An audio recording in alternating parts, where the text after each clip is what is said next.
Good morning and welcome to Teal House Farm. I am on my way out to the field to annoy my husband to ask him to vlog what he's doing for me because we live on a homestead. This is how we make content. If you've never vlogged while you're trying to do a project, it makes it take a lot longer.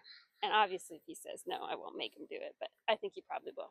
He's working on some stuff with the sheep today, and I want to share that with you guys. So we'll see if we can track him down and ask him if he'll take you along for the ride. I am obviously not dressed for farm work. I got to take Annie to a doctor's appointment today, so it's on him today. Let's see if we can find him. Hey, Sam.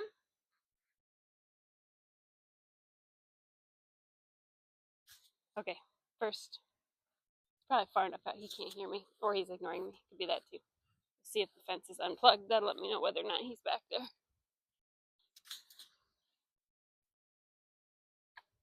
Okay, we are unplugged, so that means he's in the back.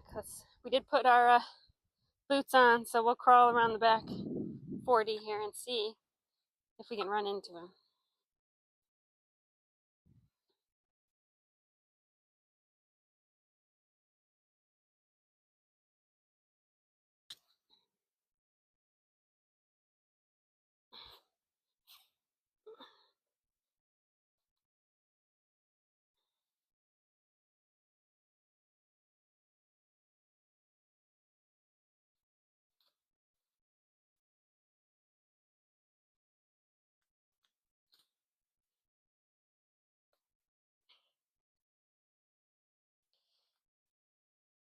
See a post that has been lapped, so he must be replacing posts. Let's see how far down he got.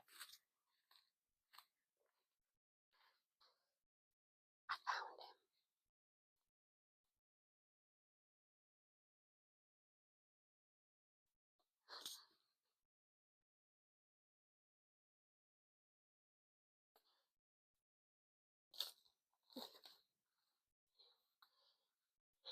Well, hello there, handsome.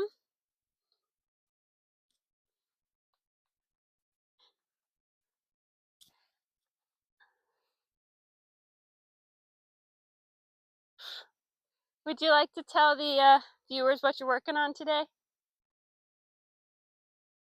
He's got his headphones in. He doesn't even know I'm standing here. Okay. I brought you a tripod. Any chance you want to record some of what you're doing or not really?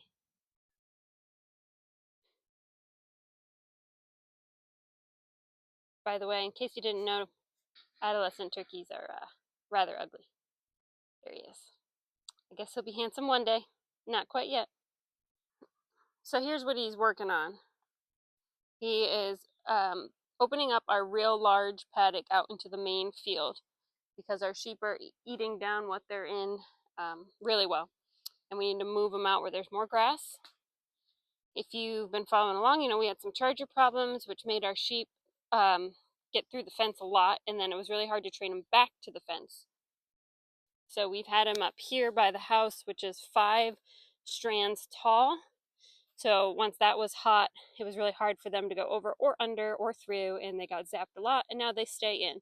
So we're ready to move them out to the larger paddock. Now the larger paddock used to have 3 strands of wire, but the problem we were having is that the bottom strand was continuously getting run over or overgrown with grass. And so you could say, well, you just need to weed eat more, but it's such a large paddock, and honestly, it sounds good in theory, but just didn't have the time to keep up with it. We really struggle with it every year that we've had this paddock, and then the fence goes dead because there's too much grass touching it, and on and on and on. And so this year, Sam wants to try just doing 2 strands so that the bottom strand is further off the ground, which will mean less maintenance work. I'm a little nervous about it, I'll be honest. I don't necessarily agree with this. I don't disagree with this choice. I see potential problems with this choice, that the sheep are just gonna nose under it, because if you go fast enough under an electric fence, it doesn't always zap you, right? Because it comes in pulses. So they'll nose under it and get lucky sometimes, and then we're gonna have to start all over retraining them to the fence. Now, I might be wrong. Maybe they'll never try. Maybe they've been zapped so many times they're going to stay far away from these 2 lines of fencing and not even try. So we'll see. We'll keep you posted. But right now, all he's doing is he's rolling up the bottom line, and we're going to put it away because you can reuse this fencing over and over again. And then we'll tighten up these 2 strands that he's got left, and put in some new step-in posts because we have some broken ones. And then we're gonna let the sheep out onto the field and see how they do. The ducks and the chickens already roam in this paddock Sam is working on. They can duck under the fence no problem. Sometimes I think they get a little zap, but most of the time they're fine, so it doesn't bother them. And the sheep will be able to be in here with them just fine. They can't get the feed out of that automatic feeder, so it's not an issue.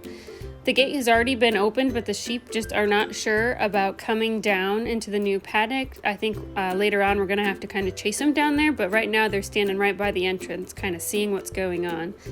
Sam gets the weed eater started, and we came up to a bit of a compromise. So we're going to leave 3 strands up near the house where it's easy to keep it weed eaten, whatever's correct there. And then in the back 40, which is just really hard to get to with a weed eater, we'll do the 2 strands to allow the grass to get a little bit taller. Sam works on cleaning up the line closest to the house, and then he goes ahead and he pulls out all of the line on the bottom that's far away from the house. Okay, this is that evening. He finished everything, but we now have a problem here.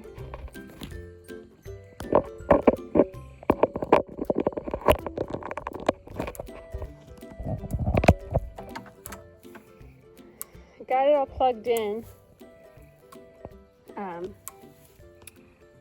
The fence is only reading a 1.8.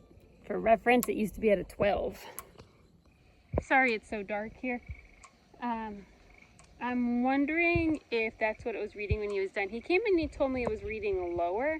He didn't specify a number, but I highly doubt it was 1.5. If it was 1.5, he would have just said the fence wasn't working, because 1.5 isn't going to keep anything in or out.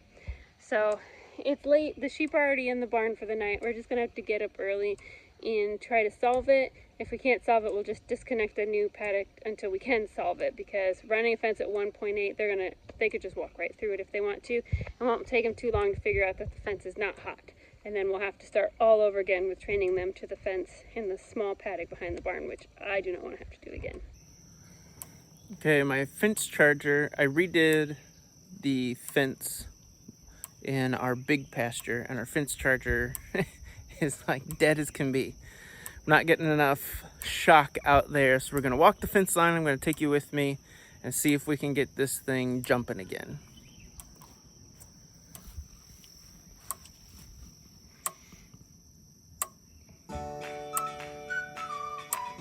So 2.0 is not going to keep anything in or out. The fence was up around 12, and we wanted at least at like a 6 or a 7. And so he goes through the paddock trying to figure out where we went wrong. And really it looks pretty good. The line's tight, it's not dragging on the ground, it's not touching, large sticks or anything like that. A little bit of grass touching, but that shouldn't make such a huge difference. It can be a pain to find where this fence is going wrong. It's probably my biggest thumbs down to the turbo wire.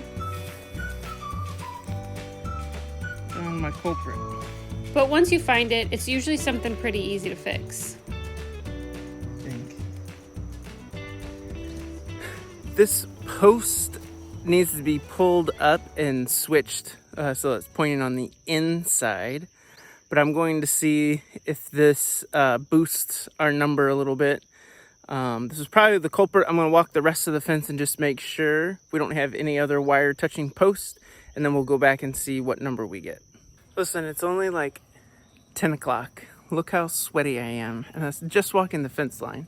Most of it is in the sunshine, but I wasn't doing anything that strenuous, just walking mostly. So this better be worth it. Hopefully this works.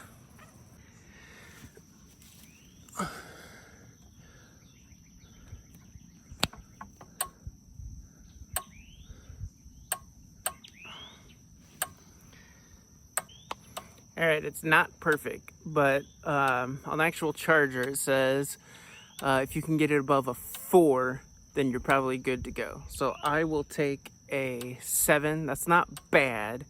It could be a little bit better. I think the only way probably to get it better is to weed eat or spray Roundup or whatever and knock out most of the weeds underneath the fence. But I think there's a tick.